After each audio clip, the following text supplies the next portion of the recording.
काल एका सोशल मीडियाच्या मित्राने विचारलं की गरुडा कसा आहे. गरुडा असा आहे की गेटच्या सांध्यातून बघायला असतं की माणसं करायलेत काय. त्यालाही माणसाविषयी कुतूहल आहे की त्यांनी आबाळातून बघितलं असेल की माणसं कशी आहेत, किंवा त्यांनी ते पिल्लू असन त्यांनी बघितलेच नसते माणसं कशी आहेत.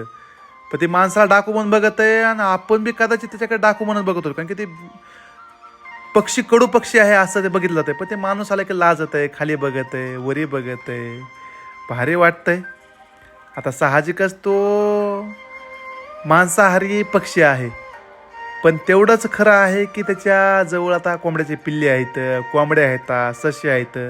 असं काय कोणाच्या अंगावर धावून जात नाही, त्याच्या जवळ कोणाला येऊ देत नाही, ते कोणाच्या जवळ जात नाही. आजपर्यंत कोणत्याच कोंबडीच्या पिल्ल्याला त्यांनी धक्का लावला नाही. भारी वाटतंय. घरामध्ये बी आपल्या मोगली आहे, आता त्याला पूर्ण पंख नाहीत पण त्याला आज पोटाला पोहावं. पण मला असं वाटलं की कदाचित गरुडालाही पोहायचं असेल.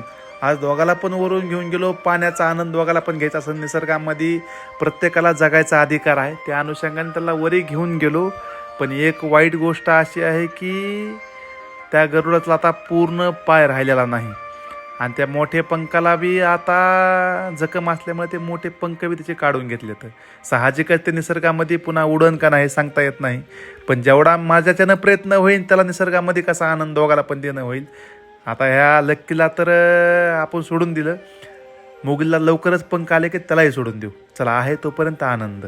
धन्यवाद.